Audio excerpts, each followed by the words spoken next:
masukan yang diberikan oleh anggota Pansus. Mungkin saya sebetulnya sudah mengikuti proses honorer ini sejak awal, hampir 20 tahun, Pak. Jadi sudah sangat paham mengenai kasus-kasus honorer ini. Dan pemerintah ketika melakukan sesuatu, pemerintah pusat di sini selalu ada payung hukumnya, selalu ada aturan-aturan yang harus diikuti gitu. Nah, sebetulnya undang-undang ASN itu baik PNS maupun P3K itu, terutama P3K, itu diperuntukkan bukan untuk tenaga honorer. P3K itu diperuntukkan untuk tenaga profesional yang tidak bisa didapatkan dari PNS. Itu undang-undangnya mengatakan seperti itu. Nah, tapi ada kebutuhan untuk menampung tenaga honorer guru. Jadi waktu itu saya memberanikan diri berbicara dengan Pak Menpan dan Pak Mendikbud bahwa oke, kita bisa sedikit menggunakan konsep P3K ini untuk menampung guru yang sebetulnya tidak bisa dilakukan gitu. Jadi itu kita lakukan. Kita mencoba menampung tenaga honorer ini, guru terutama, dalam slot P3K. Berapa jumlahnya? Data Dapodik sekitar 700.000. Tapi kemudian kita menghitung kenapa kita tidak lebihkan. Kalau ada di antara guru-guru yang tidak terdaftar di situ. Jadi kemudian formasinya diberikan sebesar 1 juta, lebih besar daripada jumlah guru di data Dapodik. Ini berdasarkan pengalaman soalnya, Pak. Dulu tahun 2012-2011 itu ada keinginan, permintaan dari sebagian anggota DPR waktu itu yang mengatakan bahwa banyak, walaupun sudah diangkat sekitar hampir 1 juta orang, masih ada yang tercecer, belum diangkat. Nah, kemudian kami disuruh menghitung berapa yang diangkat. Awalnya teman-teman DPR mengatakan ada 6.000 yang belum diangkat. Terus kami menghitung. Setelah dihitung, yang masuk datanya adalah 60.000. Nah, loh kok jadi 60.000 malah? Oke, kalau gitu dihitung ulang. Dihitung ulang jadi 600.000. Bukannya turun, malah naik 100 kali gitu. Nah, 600.000 itu kemudian menjadi isu yang tidak selesai-selesai. Akhirnya ada kesepakatan antara DPR dengan pemerintah bahwa pemerintah hanya sanggup mengakomodasi sepertiganya, yaitu 200.000. Itu tahun 2014. Nah, kalau ini 200.000 ini sudah diterima, maka pemerintah daerah dilarang untuk merekrut tenaga honorer.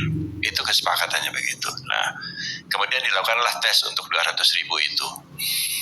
200.000 itu soalnya dari Kemdikbud, soalnya yang dibuat. Nah, passing grade-nya adalah 70% dari nilai. Kenapa begitu?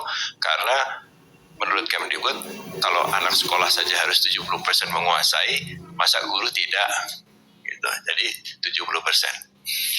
Nilai 70% itu hanya beberapa provinsi saja yang lulus, yang lainnya tidak ada yang lulus. Hanya di Jawa dan Bali saja. Jawa, Bali, Sumatera Utara, dan Sulawesi Selatan. Lainnya tidak ada yang lulus. Diturunkan lagi nilainya menjadi 50%. Tambahnya tidak banyak. Sampai akhirnya diturunkan sehingga 20% saja nilai itu. Itu pun masih ada beberapa banyak kabupaten yang tidak ada satupun yang lulus. Nah, bayangkan dari skor itu hanya 20% saja mereka harus lulus. Dan itu jumlahnya kurang dari 200.000. Dari 600.000 orang yang ikut itu.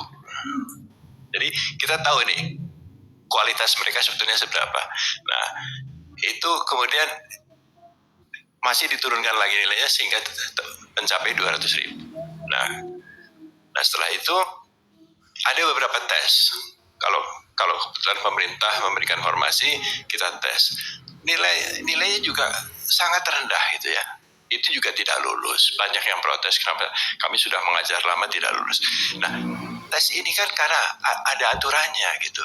Dari Undang-Undang Pendidikan, syarat di Undang-Undang Pendidikan itu bahwa seseorang yang mengajar harus punya sertifikat pendidik. Seorang yang mengajar harus punya ijazah S1. Syarat mengajarnya harus linear antara bidang ilmunya dengan apa yang diajarkan. Itu semua ada di undang-undang. Kami hanya mengikuti itu dan Kementerian Pendidikan juga hanya mengikuti itu gitu. Jadi kemudian ini pertanyaannya begini Pak, ya. Kepala BKN, karena kalau ini terus-menerus penjelasannya saya tidak ingin mendebat kalau soal itu. Pasti Bapak udah benar kalau aturan itu. Masalahnya siapa yang melakukan pembiaran adanya rekrutmen guru honorer ini.